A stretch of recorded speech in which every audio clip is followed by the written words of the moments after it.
I want to reassure you, every time Israel encountered an Arab leader who wanted peace, we made peace.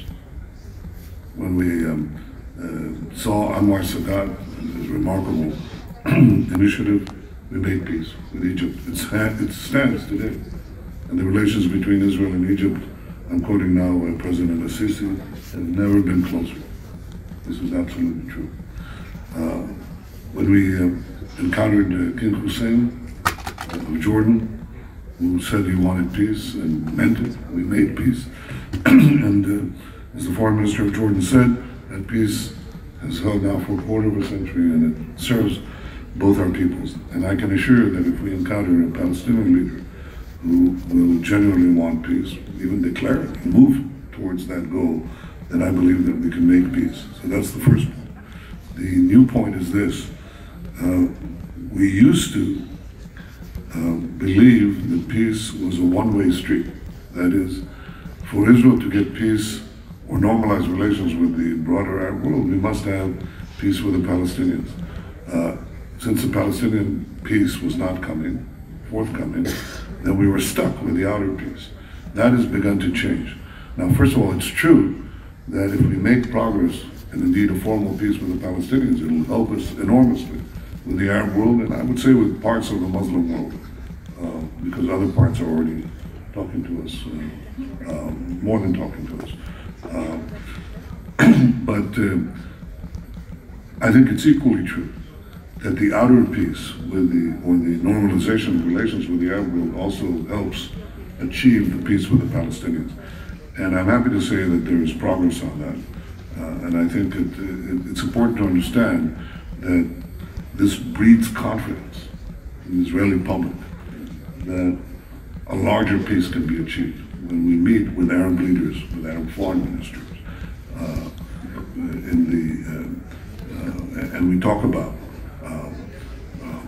organizing the ability to move in the Middle East, to fly over countries in the Middle East, to have economic relations that do not await a final settlement, but actually move forward.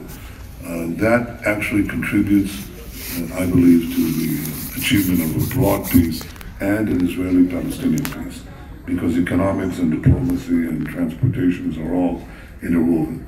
So I think the second point that I would make to you is that the gradual normalization, incomplete, not full yet, between Israel and the Arab world actually helps foster and promote the peace between Israel and the Palestinians. The third point is that we have a fresh approach, a new approach. And I want to congratulate both Jared Kushner and Jason Greenblatt for, one, taking the file. You have to be crazy to do it. But if you're crazy enough, and you are, you can come up with ideas that maybe others didn't come up with. Of course, we'll wait to see what the final plan will look like. It will be presented after the Israeli elections. As you can imagine, that takes up a little bit of my time now. But I think that we await the presentation of this plan. And here's the fourth point. I don't think that any of us should reject the plan and reject this initiative by the American administration before it's even presented. Now, I'm told that because we have excellent relations with the current administration, that is a cause for the Palestinians to reject such a discussion, which I find amazing, absolutely amazing. I had very good relations with the previous American administration, maybe not as good as the current one. But that didn't lead me to say to Mr. Kerry, well, I won't discuss this with you, and don't present it to me because you tilt the other way. Didn't cross my mind to say that. In fact, I spent many, many, many hours and days and weeks with Mr. Kerry, and I was willing to discuss the plan that he put forward with President Obama. It is a fact that when President Obama invited Abu Mazen to the Oval Office, he said, okay, well, Netanyahu is willing to enter discussions on this framework. It may have reservations. You can have reservations. What do you say? And Abbas said, I want to think about it, left the Oval Office, never came back. So I think if we want to have a chance at peace, if we want to give peace a chance, if I can borrow a phrase, then we should look at what the proposal is.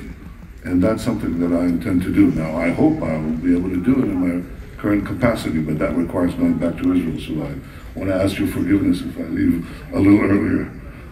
But I want to thank you all.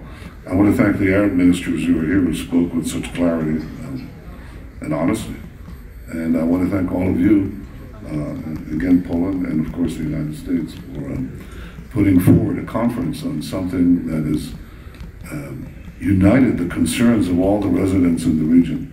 If I can say a final word, and I said this last night, when Arabs and Israelis agree on something so forcefully, I think that it pays for others to pay attention to this. That's what you heard in this conference, both for the achievement of a broader peace and an Israeli-Palestinian peace. We have to confront and roll back the danger of Iran. I think that includes the JCPOA.